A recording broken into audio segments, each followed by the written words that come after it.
Hello everyone, I'm Maria and I'm here to go over another technique I use to vectorize artwork I've created in Procreate.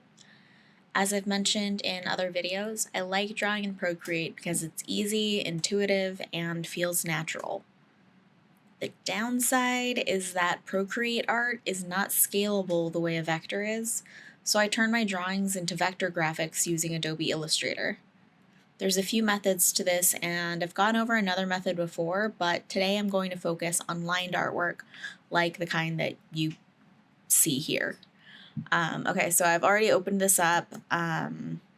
This is a raster image, so the first thing I need to do is trace the image to turn it into a vector. So it's a transparent PNG right now, so it's not going to look that dramatic on screen.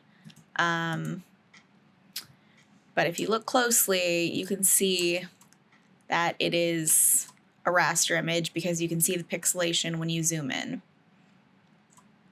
Okay, so we're going to open our image trace.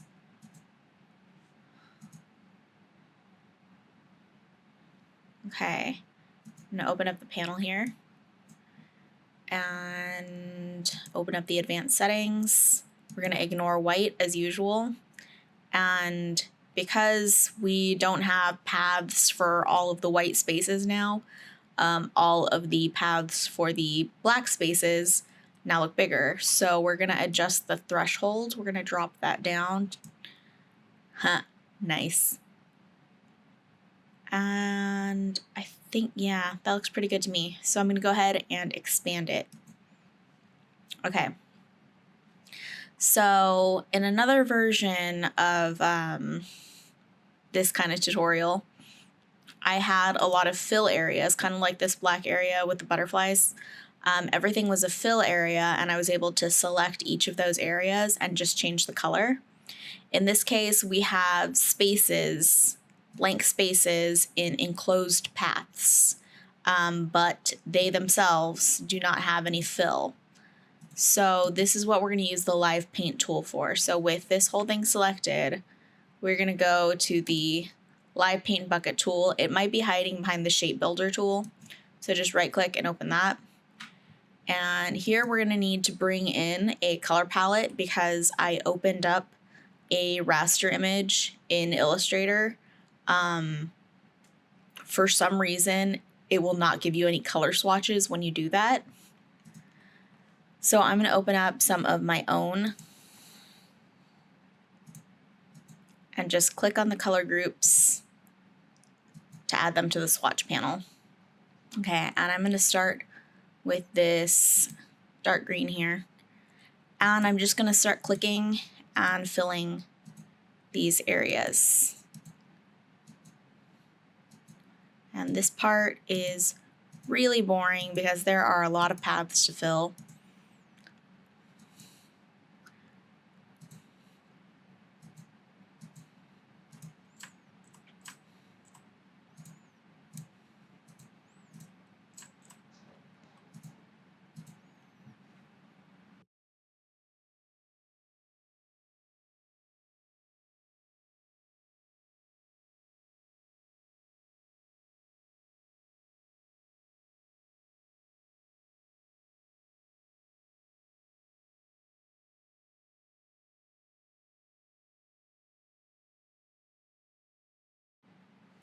Okay, and when you have all of your paths filled in, go ahead and click expand. And you will have your fill areas. And it's all grouped together, so if you double click in there, you can see you can pull it out. And the great thing is now that it's a vector, you can start manipulating these paths any way you see fit. And I actually do not like this double flower thing here. I think it looks a little weird. So what I'm going to do is click and then start selecting all the paths. Actually, just do a quick, there we go. Group that together and pull it off to the side. Grab these guys, group that, and I am using the shortcut Control or Command G to group it. And I'm just going to center that and move it up a little bit. And I think I want to move these a little bit closer.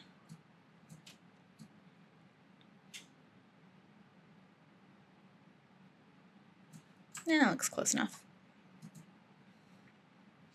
All right. Actually, oop, I didn't group that one. Okay. Move it down here a bit. And there, just filling out that negative space a little more balanced. And you know, it still looks weird because it's got this flower above this flower, but do I want to get rid of it completely?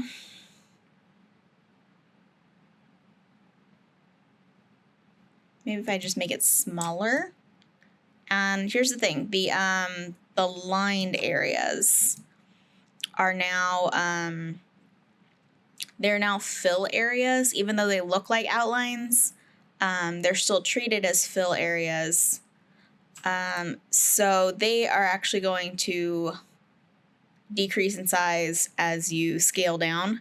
So one way around this is to select the black areas, go to Object, Path, Offset Path, and that is a lot. And you know, I don't know if this is really necessary for this one. It's just that the line weights didn't really match the rest of the drawing. So I'm going to try 0, 1, and we're going to go with round. That is still a bit much. Let's see how that looks. That's very thick. I don't think I can actually get smaller than 0.01. So what I'm going to try instead is I'm going to unite that path, and I am going to add a stroke. Yeah, 0.25. Let's go with 0.5. So now the line weight matches again. It's a little off, but close enough. So that's something you want to keep in mind if you are going to be resizing things after you've vectorized them. So I'm gonna, oop, that's still grouped together. Double click. Oop, double click. And I'm just gonna delete him because I don't need him anymore. And the last thing I really want to do, I think, is add a background layer.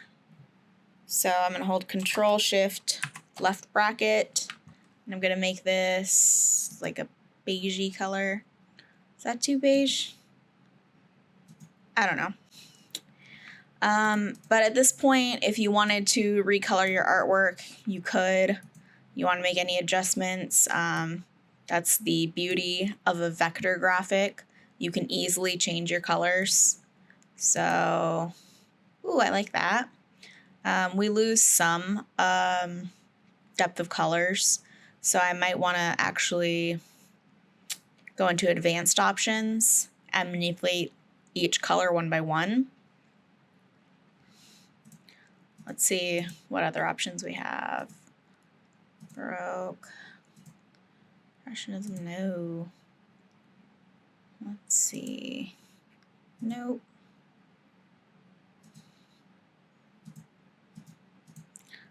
Let's try. No. You know, I'm actually thinking I like the colors that I picked off the bat the most.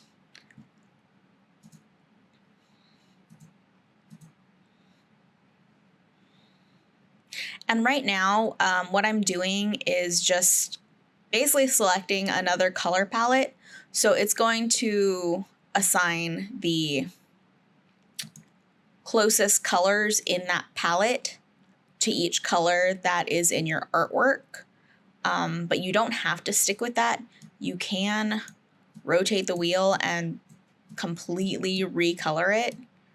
Or you can go into advanced options and you can go into color swatches and it'll give you all the colors that are in your current palette. I don't think it gives you, no, it doesn't. I'm only seeing the colors that are in my palette up here on my swatches panel, I mean.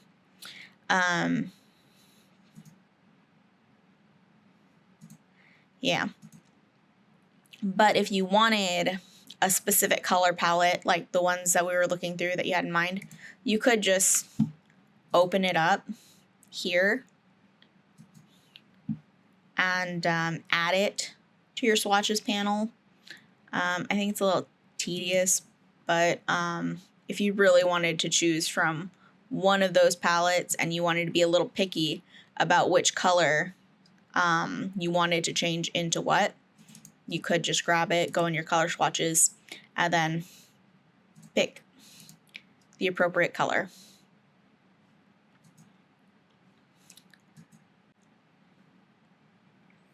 Anyway, this is how I take lined artwork from Procreate and I vectorize it so that I could easily manipulate it later on, make any adjustments that I need, whether that's adjustments to the composition of the piece, whether it's the color palettes. I can scale it as I need to. If I needed to make this bigger or smaller, I can, and I'm not going to experience that loss in quality that you get from a vector.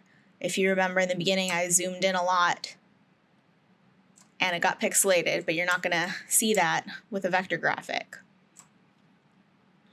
So I hope this helped. I hope it wasn't too tedious, but it's a pretty straightforward process this time. So anyway, enjoy, give it a try.